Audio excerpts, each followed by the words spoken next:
Il était une fois un homme qui rentra chez lui après une longue journée de travail. En arrivant, il trouva sa femme en train de préparer le dîner. Il s'approcha d'elle, prit sa main et, d'une voix calme, lui dit « J'ai quelque chose à te dire ». Elle s'assit sans un mot, et continua de manger tranquillement. Mais dans ses yeux, il pouvait lire la peine. Il hésita. Il avait l'intention de lui annoncer qu'il voulait divorcer, mais un blocage le tenait. Pourtant, il devait lui dire la vérité. Il finit par articuler, presque à voix basse, « Je veux divorcer ».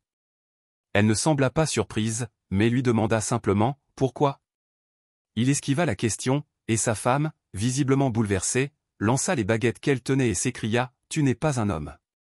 Cette phrase le frappa en plein cœur. Ce soir-là, aucun d'eux ne parla. Elle pleurait silencieusement, et il savait qu'elle aurait aimé comprendre pourquoi leur mariage était devenu un champ de ruines. Mais il ne pouvait lui offrir d'explication, car son cœur appartenait à une autre femme. La culpabilité l'envahissait, mais il lui parla de son souhait de divorcer, lui léguant la maison, la voiture et une part de son entreprise. Elle regarda ses arrangements d'un œil distrait, avant de déchirer les papiers en morceaux. Elle, qui avait partagé 10 ans de sa vie avec lui, était désormais une étrangère à ses yeux. Il ressentait de la tristesse pour elle, mais son cœur était ailleurs. Alors, sa femme éclata en sanglots. C'était la libération qu'il attendait, le divorce devenait pour lui une nécessité. Le lendemain, en rentrant très tard, il la trouva à la table, écrivant. Il n'eut même pas la force de manger et s'endormit aussitôt. Lorsqu'il se réveilla, elle était toujours là, à écrire.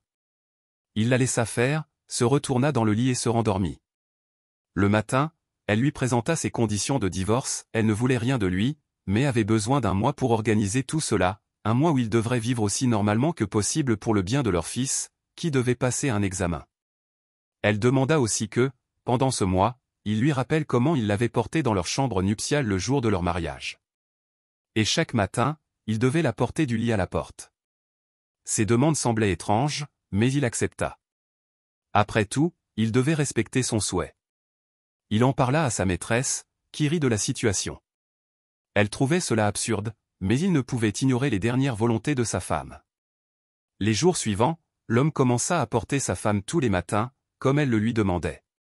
Chaque jour, il devenait plus facile de la transporter, bien que la douleur de voir les signes du temps sur elle lui poignardait le cœur. Elle avait maigri, son visage portait les marques des années, et il se rendit compte à quel point il l'avait négligée. Leur mariage, fait de petits gestes d'intimité quotidienne, avait été englouti par la routine et l'indifférence. Au fil des jours, les gestes devinrent plus naturels. Leur fils, amusé, applaudissait chaque matin, heureux de voir son père porter sa mère. L'homme sentit une étrange nostalgie, un retour à quelque chose qu'il avait perdu. Un jour, alors qu'elle essayait des robes, elle murmura que tout devenait trop grand pour elle. Il réalisa qu'elle avait maigri, que cette douleur enfouie dans son cœur l'avait changé. Le dernier jour, alors qu'il la portait dans ses bras, il sentit que quelque chose avait changé en lui. Il n'avait pas vu l'intimité se glisser à nouveau entre eux. Quand il la posa à la porte ce jour-là, il se rendit compte qu'il n'était plus sûr de vouloir divorcer. Ce matin-là, après avoir déposé sa femme, il se rendit chez sa maîtresse, décidé à mettre fin à la relation. Mais en entrant, il se tourna vers elle et dit « Désolé, je ne veux plus divorcer ». La maîtresse le regarda, stupéfaite, avant de lui poser une main sur le front, inquiète. Il la repoussa doucement et ajouta « Je réalise que je t'ai négligée, mais je suis maintenant certain de vouloir rester avec elle ».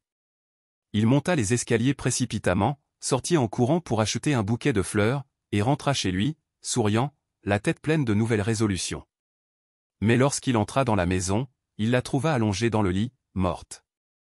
Sa femme, malade d'un cancer depuis plusieurs mois, avait préféré lui cacher la gravité de sa situation, pensant qu'il pourrait mieux vivre avec son idée de divorce. Elle avait voulu préserver leur fils de la douleur de la séparation.